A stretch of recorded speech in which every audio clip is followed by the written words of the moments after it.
Hola chicos y chicas de toda Bolivia, bienvenidos a su quinta clase de química. Yo soy Rocío Fuentes y pertenezco a la Liga STEAM. Hoy seré su profesora en esta clase.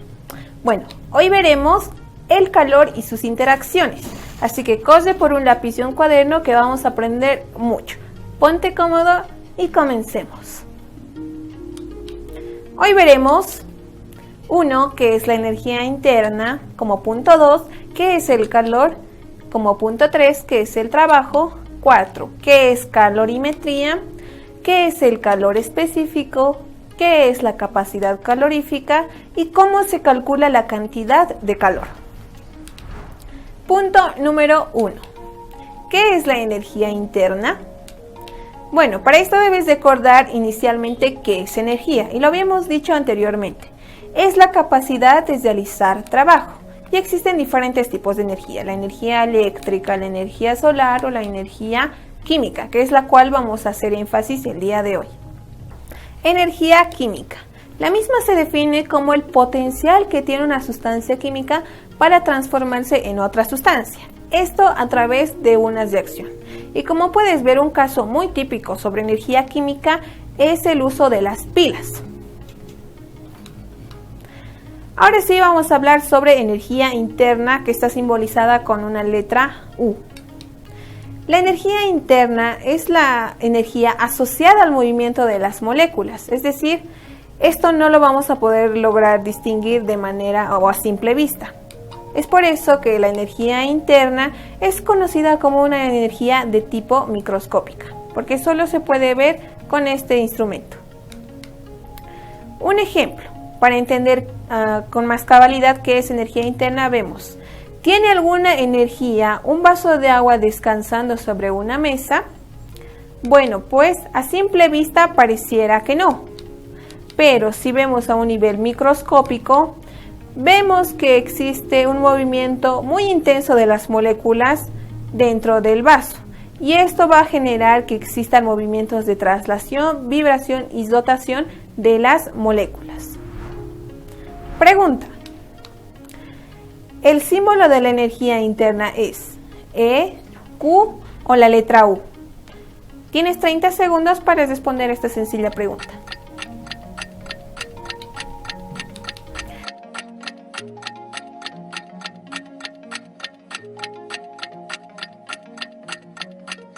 Tiempo.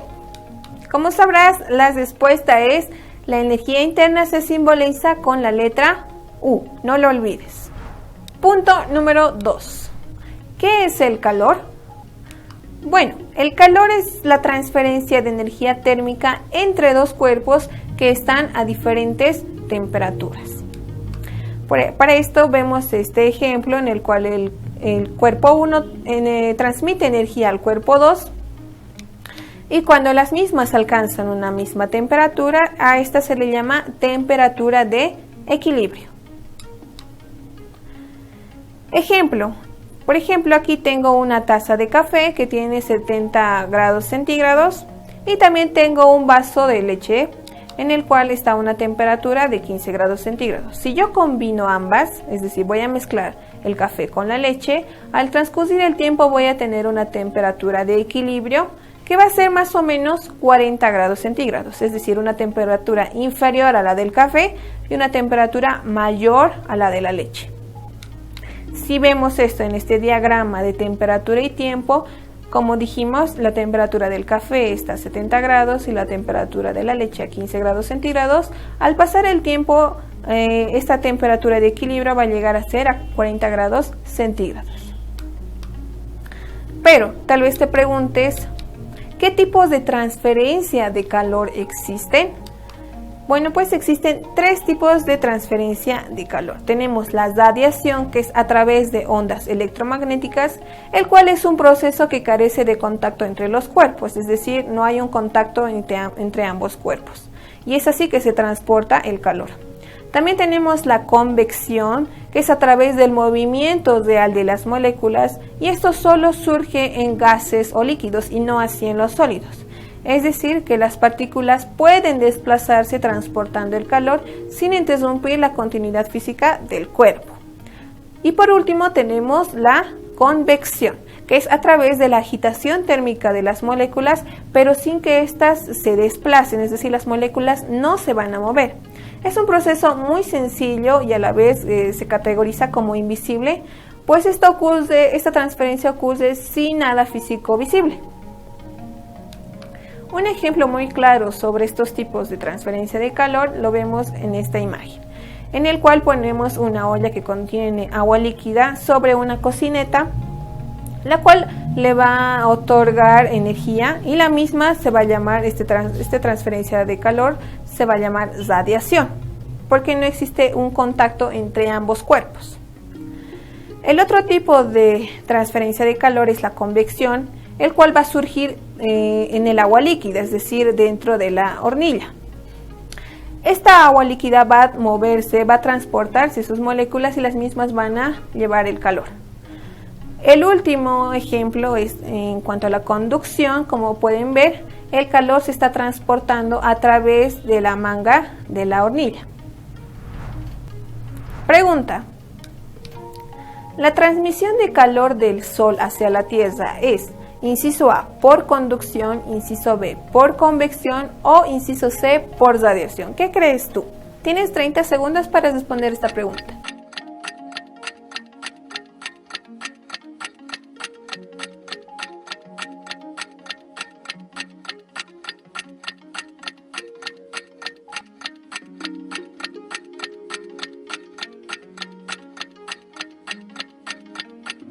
Tiempo. La respuesta es, como te habrás dado cuenta, el inciso C, la radiación, porque el calor se transfiere a través de ondas electromagnéticas y, como te habrás dado cuenta, carece de contacto entre los cuerpos, es decir, no hay contacto entre el Sol y la Tierra. Punto número 3. ¿Qué es el trabajo? Bueno, el trabajo está definido como una forma de aplicar la energía entre el sistema y su entorno. En este esquema podemos ver que el trabajo es un proceso en el cual nos ayuda a transmitir, intercambiar o transformar la energía. Es decir, el trabajo es energía en tránsito. Punto número 4. ¿Qué es calorimetría? La calorimetría se define como la medición de la cantidad de calor de un cuerpo durante un proceso físico o químico. Pero, ¿cómo se hacen estas mediciones de calor? Veamos pues. Esto se hace a través de un equipo. El mismo es conocido como calorímetro, en el cual se introduce adentro una muestra de la cual se quiere conocer su calor o su capacidad de calor, y en su entorno está lleno de agua líquida. Como puedes observar, el mismo es un sistema aislado. Recuerda que sistema aislado es un sistema termodinámico el cual no interviene un intercambio de materia ni tampoco de energía. Si analizamos la situación desde un punto de vista termodinámico, podemos pensar que el clavo es el sistema y el agua es el entorno. Diremos que el calor liberado por el sistema ha sido absorbido por el entorno. Este es un ejemplo muy básico sobre lo que es un calorímetro. Como puedes ver, el clavo rojo que se va a introducir al agua fría. ¿Qué sucede? Que el clavo va a emitir o va a liberar calor hacia el agua, es decir, el agua se va a calentar. Si emplearíamos un calorímetro para este caso, podríamos concluir que el calor que ha liberado el clavo va a ser el mismo que el calor absorbido por el agua líquida. Es decir, vamos a llegar a un equilibrio térmico. Pregunta: ¿por qué el calorímetro debe ser un sistema aislado?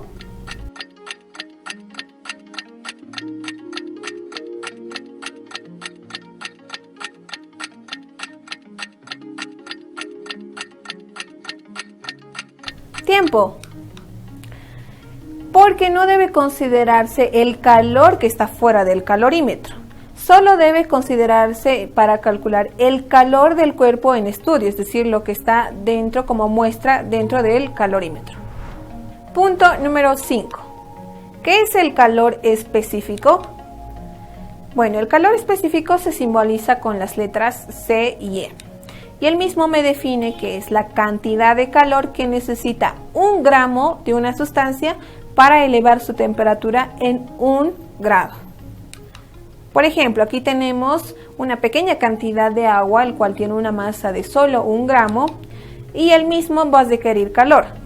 Esto va a hacer que la temperatura se eleve en 1 grado. Entonces, las unidades físicas para el calor específico son Joule sobre kilogramo por Kelvin o también calorías sobre gramo por grado centígrado. Importante, el calor específico de una sustancia es diferente para cada fase, es decir, es diferente para sólido, líquido y gaseoso, ya sea que sea de una misma sustancia. Por ejemplo, si hablamos de agua y en sus 3 tipos de estado de agregación, el calor específico va a ser diferente. En agua líquida tenemos que el calor específico es 1 cal sobre grado centígrado, y en el hielo es 0,5 calorías sobre grado centígrado, y para el vapor es 0,48 calorías sobre grado centígrado. En esta tabla podemos observar calores específicos de algunas sustancias que generalmente están medidas a 25 grados centígrados y a una atmósfera de presión atmosférica. Por ejemplo, tenemos sustancias sólidas como el oro, el plomo, etc. y sustancias líquidas y gaseosas. Vamos a hacer énfasis en los líquidos. Por ejemplo, tenemos el agua, que dentro de una temperatura de 15 a 25 grados centígrados tiene estos valores de calor específico. En cambio, el vapor, es decir, el agua en estado gaseoso, va a tener diferentes valores de calor específico. Pregunta: ¿cómo se expresa el calor específico?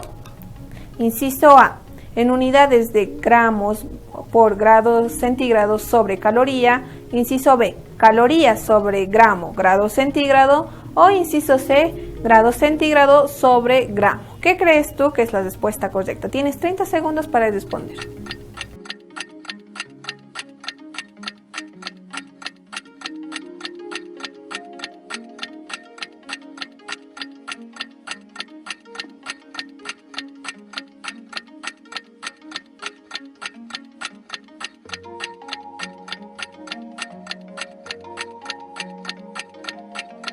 Tiempo.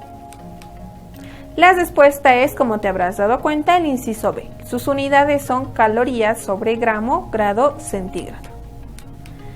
Ya que para 1 gramo de agua líquida el calor que se quiere va a elevar 1 grado de temperatura.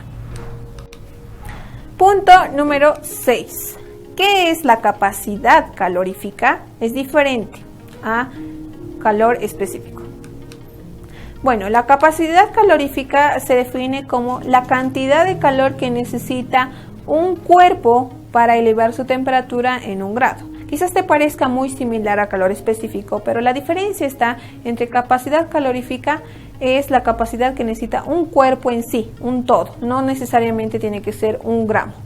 Por ejemplo, tenemos esta paleta de helado que quizás puede ser entre 20, 30, 40 gramos, el cual el calor que va a necesitar va a elevar su temperatura en 1 grado. Y esto tiene unidades de Joule sobre Kelvin o calorías sobre grado centígrado. Punto número 7. ¿Cómo se calcula la cantidad de calor? Bueno, esto es a través de la siguiente ecuación. El calor es igual, como puedes ver, esto se simboliza y es el calor que tiene unidades de calorías o joules, que la misma es igual a la masa, que está en unidades de gramo o kilogramo, por el calor específico, que ya vimos sus unidades respectivas, y esto también multiplicado por la diferencia de temperaturas, es decir, temperatura final menos temperatura inicial, en unidades de grados centígrados o Kelvin. En este entendido vemos que ya sea que sea calor absorbido o calor liberado de un cuerpo, esto depende de, como vemos ahí, depende de la masa del cuerpo, de la variación de la temperatura y la naturaleza del cuerpo, es decir, su calor específico. Ejercicio número 1. Nos indica que se desea calentar agua para hacer café. ¿Cuánto calor debe utilizar para elevar la temperatura de 180 gramos de agua a partir de 15 grados centígrados a 100 grados centígrados? Debes recordar que como el sistema absorberá calor del entorno, entonces va a ser una reacción endotérmica. Por tanto, el calor va a ser positivo. Datos.